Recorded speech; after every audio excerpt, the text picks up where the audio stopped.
All right, let's do this.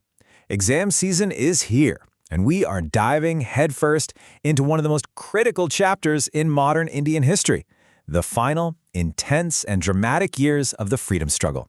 So buckle up, because we're going to cover everything you need to know, and we're going to do it fast. Forget flipping through pages and pages of your textbook. We are on a mission right now.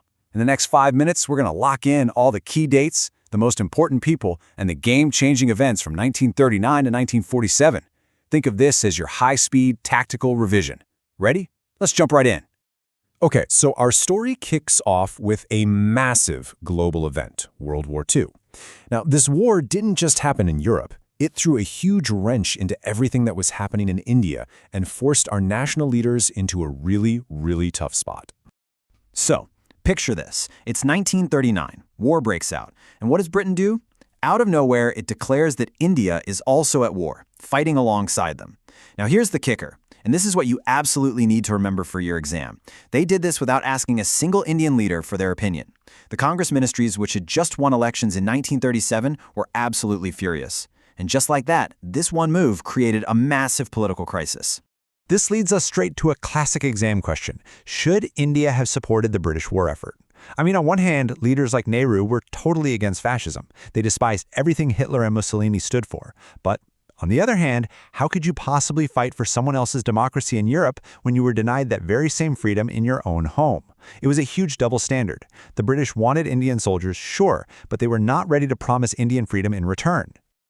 Now, while Congress was trying to figure out this impossible dilemma, the war years were also making things more complicated right here in India. The cracks in the political landscape, especially between the Indian National Congress and the Muslim League, started to get a whole lot wider. Okay, to really get this section, you have got to understand this key term, separate electorates. So what is it? Well, the Muslim League, which had been around since 1906, was worried that in a united India, the Hindu majority would always dominate politics. Their solution? A system where only Muslims could vote for Muslim candidates in certain seats. They saw it as the only way to guarantee that Muslim voices would be heard. This table lays it all out perfectly. You've got the Congress, with Gandhi and Nehru, pushing for one single secular India. To show they were serious, their ministries all resigned in October 1939 to protest the war declaration. But then, on the flip side, you have the Muslim League, led by Muhammad Ali Jinnah. They saw this as a golden opportunity. While Congress was out of power, the League decided to cooperate with the British, using those years to seriously build up their support base. And check out this number, because it tells you everything. In the 1937 elections, the Muslim League got only 4.4% of the total Muslim vote. Yeah, you heard that right, just 4.4%. This is crucial evidence that at the start of this period, they really didn't speak for most Indian Muslims. But oh boy, was that about to change. You need to burn this date into your brain. March 23, 1940. This is the day the Muslim League passed what we now call the Pakistan Resolution.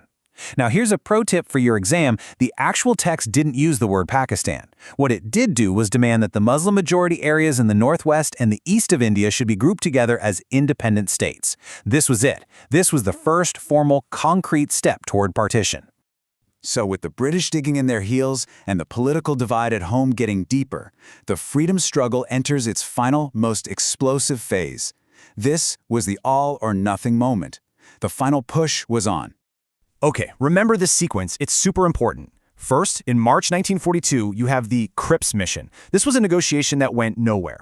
The British offered Dominion status, which is kind of like self-rule but still under the crown, but only after the war. Congress said, "No thanks." So what happens next? In August 1942, with talks dead, Congress launches its biggest movement ever, the Quit India movement. And third, fast forward to after the war, the British hold public trials for captured INA soldiers, which sparks this massive wave of anger against British rule all across the country.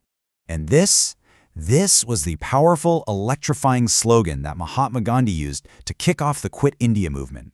It was a huge shift in strategy. The time for just asking nicely was over. This was a final, desperate call to action. It meant, as he said, we shall either free India or die in the attempt. Do or die. Now, while all this was happening inside India, Another legendary leader, Subhash Chandra Bose, was fighting the battle from the outside. His strategy was basically, the enemy of my enemy is my friend. He managed to escape from India, made his way to Germany and Japan, and formed the Indian National Army, the INA, to fight the British head-on with help from the Japanese. Right, so World War II ends in 1945. A new government takes over in Britain, and they're finally ready to let India go. But the big question now wasn't if India would be free. The question was, what would this new, free India actually look like? So in 1946, the British make one last-ditch effort. They send over the cabinet mission to figure out a plan that could keep India united. They came up with this really complex three-tiered system, but it was just too little, too late. Neither Congress nor the Muslim League could agree on how it would work. And the failure of this mission, well, that was the final nail in the coffin for a united India. The Muslim League, completely frustrated, decided it was time to take their demand to the streets. And this leads us to one of the darkest days in our history, August 16, 1946. The Muslim League calls for Direct Action Day to show they were serious about their demand for Pakistan. Horrific riots exploded in Calcutta, and that violence just spread like a wildfire across northern India. This was the moment political arguments turned into a horrific bloodbath on the streets. You know, these pictures can't even begin to show the sheer scale of the human tragedy of partition. We're talking about one of the largest, fastest, and most violent migrations in all of human history. Up to 20 million people were forced to abandon their homes, and somewhere between 200,000 and 500,000 people were killed. It was an absolutely devastating price to pay for freedom. And so, on August 15, 1947, independence finally came. But it wasn't the united India that so many had fought and died for. Instead, two new nations were born from the ashes of British India, India and Pakistan. It was a moment of incredible joy, but also of profound, heartbreaking sorrow. Okay, take a deep breath. We just covered the whole chapter. Now it's time for the rapid-fire round. These are the top 10 things you absolutely, positively must have in your head before you walk into that exam hall. Are you ready? Let's go.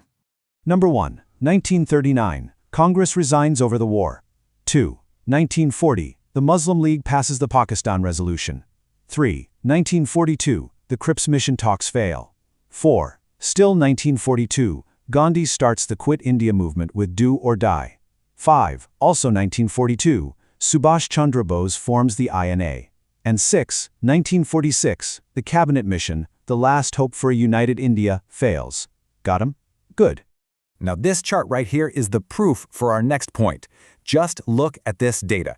In 1937, the Muslim League had barely any success, but jumped to 1946 and they win almost all of the reserved Muslim seats. This is your slam dunk evidence showing the explosive growth in support for the idea of Pakistan in less than a decade. You have to mention this in any question about partition. And that leads us to number 7. Direct Action Day, August 16, 1946, when the riots began. Number 8, remember the name, Lord Mountbatten. He was the last viceroy, the guy who had to oversee the whole messy business. 9, the date of all dates, independence on August 15, 1947. And finally, 10, the result wasn't just freedom, it was partition, which created the two new countries of India and Pakistan. And that's a wrap. We just blitzed through the entire final chapter. You now have all the key facts, dates, and ideas right where you need them. Let it all sink in for a second. Rewind if you need to. You've done the work, you know this stuff. Now go in there and ace that exam. You have absolutely got this.